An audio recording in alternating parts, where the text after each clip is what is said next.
Hello and welcome to Pandora Astrology's monthly horoscope for Taurus. I'm Julia Mikas. And I'm Jamie Kale Miller.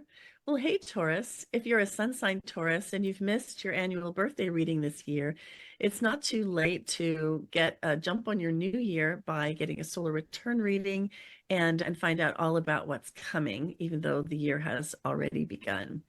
You can find a link for that in the description below.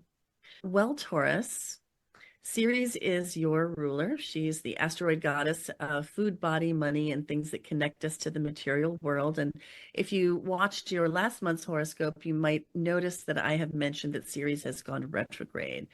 And she's traveling through your ninth house, which is actually terrific. She is going to be creating some financial entanglements and some messes and really demanding that you clean some stuff up in your finances. But don't worry, because traveling through the ninth house is actually great because this is a house of growth. Ceres does want you to grow financially, but you may have to take some steps back before you can take some steps forward, essentially. And Jupiter has arrived in your second house to help.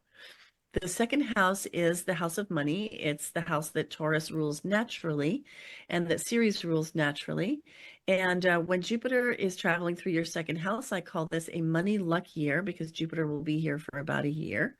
And so there is some growth coming to you financially and this is going to really outweigh and outbalance any difficulties that Ceres might be bringing. And it's really just begun. There are several other planets occupying Gemini, especially in the first half of the month, right there in your second house. Venus and Mercury are going to be there. You'll find that there's plenty that you can do to improve your situation. Lots of ideas, lots of actions that you can take. In particular, Venus is going to have what I usually call a relationship rapture day on June 4th. And that's because Venus rules Libra and therefore relationships.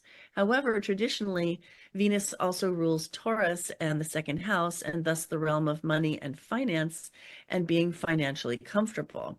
So when Venus has her rapture day in your second house, that is bound to be a very good thing. And that's happening on June 4th. So you may find some lovely new beginnings for yourself financially, and that they sort of light up the path towards being more comfortable and living more of a lush life.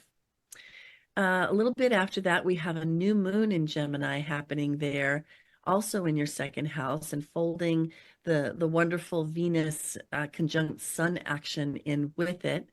And new moons have to do with new beginnings, fresh starts. And so some fresh starts financially for you there.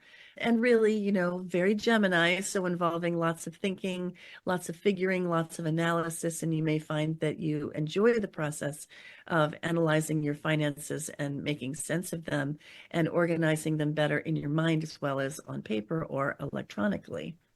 So then halfway through the month, we have Greater Epiphany Day, which is the day when Mercury conjuncts the Sun, and that is happening in Gemini in your second house. And so that is a day to look for really big insights about how to better organize your finances in the future. And Julie, I know you have news of career and relationship. What's that? Yes, well, when it comes to career, around June 8th, Mars is going to enter your first house.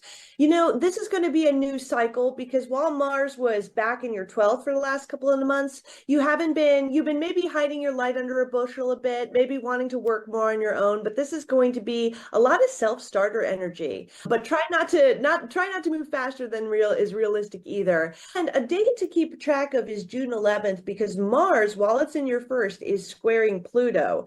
So there could be some power issues. There could be some authority stuff that's happening, power struggles as well, especially how it relates to your career. So try not to do anything underhanded.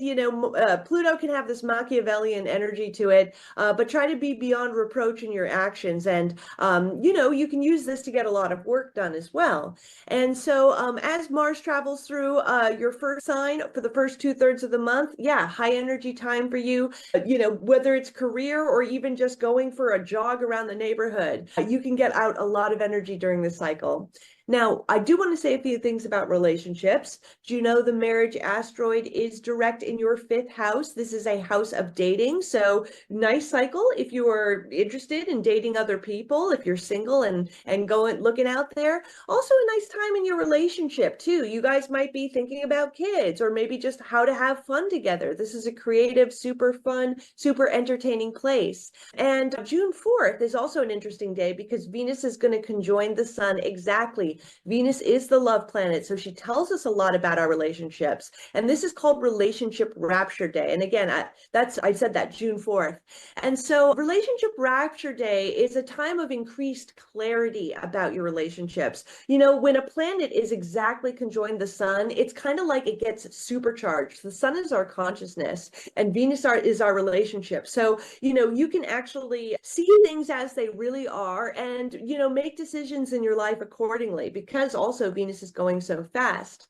Then on June 6th, we're having a Gemini new moon. And the reason why this has to do with your relationships is because Venus is involved in this new moon.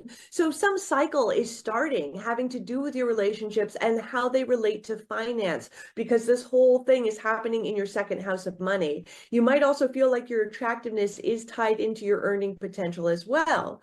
Now, Venus is going to shift into your third house on June 17th. And the third house is about your siblings and your neighborhoods and your roommates and all your local community. So you might find yourself connecting a lot more to your siblings or connecting a lot more to your local community. And that's where you're going to find a lot of the growth and pleasure in your relationships. Find our site at pandoraastrology.com to get a reading with one of us, and find us on Patreon for workshops and classes. And we'll see you around the cosmos. Bye-bye. Bye-bye.